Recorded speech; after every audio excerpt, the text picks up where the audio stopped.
السلام علیکم ورحمۃ اللہ وبرکاتہ، نحمدہ ونصلی علی رسولہ الکریم۔ ناظرین کرام، بہت سارے لوگ ایک سوال پوچھتے ہیں، بلکہ ان کو یہ بات بڑی اچھی نہیں لگتی۔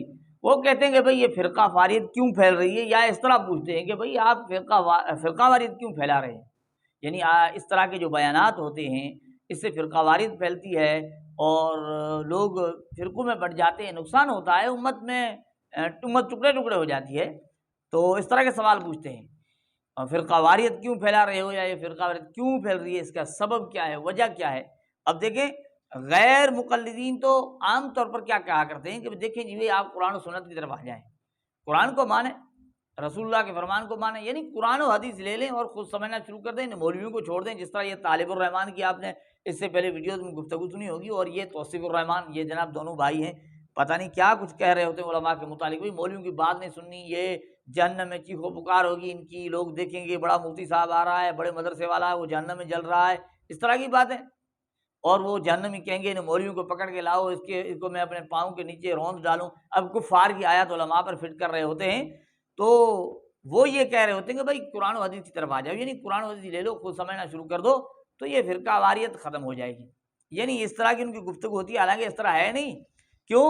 اس کی تو واضح بات ہے نا، واضح ثبوت موجود ہے کہ خود یہ دعویٰ کرنے والے کتنے ٹکڑوں میں بٹ گئے ہیں، کتنے ٹکڑے ان کے اندر۔ ایک ایک آپ دیکھنا، اہل الحدیث کہلانے والے آپ کو بہت سارے مل جائیں گے۔ یعنی آپ یوں سمجھو، ہر سال تو کیا، میرے خیال میں ایک سال میں دو دو تین جو ہے ان کی جماعتیں بن جاتی ہیں، اور ان کے افراد جو ہے نا جماعت بنا لیتے ہیں۔ اب یہ خود تنگ آ گئے ہیں، اب خود لوگوں کو علماء کی طرف بلا رہے ہیں، یہ حالت ہو گئی۔ تو فرقہ واریت کیوں پھیل رہی ہے، اس کی وجہ کیا ہے، یہ جو بتا رہے ہیں کہ خود تحقیق کرو، یہ تو غلط ہے۔ خود تحقیق سے لوگ جو ہے نا فرقوں میں بٹتے ہیں اور نئے فرقے ہوتے ہیں۔ فرقہ واریت سے جو ہے نا فرقہ واریت پھیل جو رہی ہے نا، وہ کیوں پھیل رہی ہے، اس لیے آپ جو اسکرین پر تصویر دیکھ رہے ہیں، مفتی طارق مسعود صاحب نے بڑا زبردست جواب دیا ہے، بہترین جواب دیا ہے۔ آپ سن لیجئے تاکہ بات سمجھ میں آ جائے کہ وجہ کیا ہے کہ فرقہ واریت کیوں پھیل رہی ہے، اور فرقہ واریت سے بچنے کا طریقہ کیا ہے۔ اچھا بھائی، کہہ رہے ہیں مفتی صاحب اہل حدیث لوگ کون سے فقہ کو فالو کرتے ہیں؟ اہل حدیث لوگ کسی مخصوص فقہ کو فالو نہیں کرتے، ان کا یہ دعویٰ ہے کہ ہم ڈائریکٹ قرآن و حدیث کو فالو کرتے ہیں۔ تو ہم کہتے ہیں جو مجتہدین نے ڈائریکٹ فالو کیا ہے، تو جب انہوں نے فالو کر لیا اور انہوں نے تحقیق ہمارے سامنے رکھ دی، تو آپ ڈائریکٹ جانے کے بجائے ان کی تحقیق پہ اعتماد کیوں نہیں کر لیتے؟ ڈائریکٹ کا مطلب تو یہ ہوا کہ ہر آدمی کو آپ اس بات کی یعنی سند دے رہے ہو کہ وہ خود براہ راست قرآن و حدیث سے مسائل نکالے۔ حالانکہ قرآن و حدیث میں مسائل کا علم آسان نہیں ہے، واضح و نصیحت کی باتیں بہت آسان ہیں، مسائل کا علم آسان نہیں ہے۔ اگر آسان ہوتا تو پھر مجتہدین محنت نہ کرتے اس کے لیے، یہ تو ہر آدمی کو کہتے تھے خود ہی نکالتے رہو بیٹھ کے۔ یقین نہ آئے تو قرآن و حدیث سے آپ جب کوئی مسئلہ پوچھنے آئے نا وراثت کا، تو ذرا قرآن سے ڈائریکٹ آپ عام آدمی کو بولیں، ٹماٹر بیچنے والے کو، کہ یہ قرآن کا ترجمہ ہے، وسیم بھائی آئے ہیں، ان کے ابا کا انتقال ہو گیا، ان کے یہ وارث ہیں، قرآن سے ترجمہ پڑھ کے آپ ذرا ان کو وراثت کے مسائل بتا دو، وہ بتا نہیں سکتا۔ وہاں وہ کسی مفتی سے فتویٰ لے گا، کہے گا یا تو اہل حدیث مفتی سے یا کسی اور مفتی سے۔ اس کا مطلب ہے براہ راست عام آدمی قرآن و سنت سے مسائل نہیں نکال سکتا، یہ گراؤنڈ ریئلٹی ہے۔ تبھی صحابہ کرام میں بھی، حالانکہ وہ عربی جانتے تھے، صحابہ کرام میں بھی اسپیسیفک مفتی ہوا کرتے تھے جو لوگوں کو مسائل بتاتے۔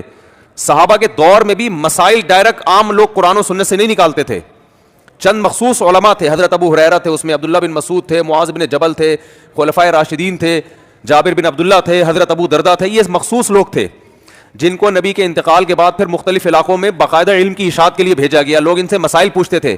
مصنف ابن ابی شیبہ اور مصنف عبد الرزاق حدیث کی کتابیں، ان میں صحابہ کے فتاویٰ بھرے ہوئے ہیں کہ لوگ آئے ان سے پوچھا۔ تو اگر ایسا ہوتا صحابہ کہتے ہیں ہم سے کیوں پوچھ رہے ہو، قرآن تمہارے سامنے ہے اور تمہاری زبان میں ہے، تمہاری زبان میں قرآن نازل ہوا، ہم سے کیوں پوچھ رہے ہو، ڈائریکٹ پڑھو نا۔ تو اس لیے بعض دعوے دکھانے میں بڑے اچھے ہوتے ہیں لیکن پریکٹیکل لائف میں وہ جاندار نہیں ہوتے۔ جب آپ پریکٹیکل لائف میں آؤ گے نا تو عوام بے یار و مددگار۔ تبھی جو فرقہ واریت پھیل رہی ہے نا، ان چار فقہ کی وجہ سے نہیں پھیل رہی، ان چاروں فقہ کو چھوڑنے کی وجہ سے پھیل رہی ہے۔ جب اسلامی حکومتیں تھیں، مسلمان چاروں میں سے کسی ایک فقہ پر عمل کرتے اور دوسرے کو ملامت نہیں کرتے، دوسرے کو بھی برحق سمجھتے، خود بھی، کوئی فرقہ واریت نہیں تھی۔ لیکن اتحاد کا لیبل لگا کے فرقہ واریت کی ایسی آگ لگائی ہے کہ ہر آدمی مفتی بنا ہوا ہے۔ یوٹیوب پہ دیکھو، ہر آدمی اپنی حدیث نمبر اور قرآن و سنت کے حوالے دے دے کے، نمبر سب کے پاس ہوتے ہیں مگر رائے دونوں کی ایک دوسرے سے بالکل اپوزٹ۔ غامدی صاحب کو آپ سنو گے ہر بات قرآن سے شروع کر کے قرآن پہ ختم کرتے ہیں، لیکن غامدی کے جو اگینسٹ ہیں وہ بھی ہر بات قرآن سے شروع کر کے کہاں ختم کرتے ہیں؟ قرآن پہ.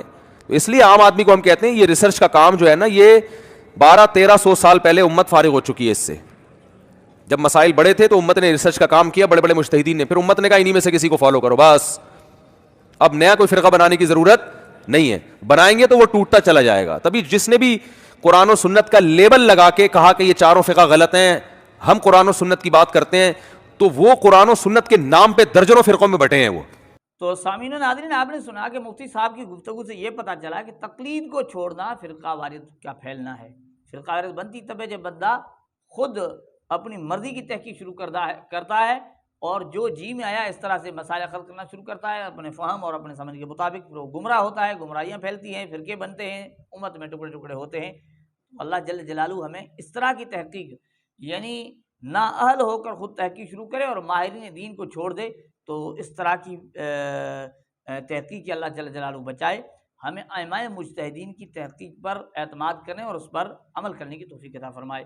السلام علیکم ورحمۃ اللہ وبرکاتہ. یہ ہے حقیقت.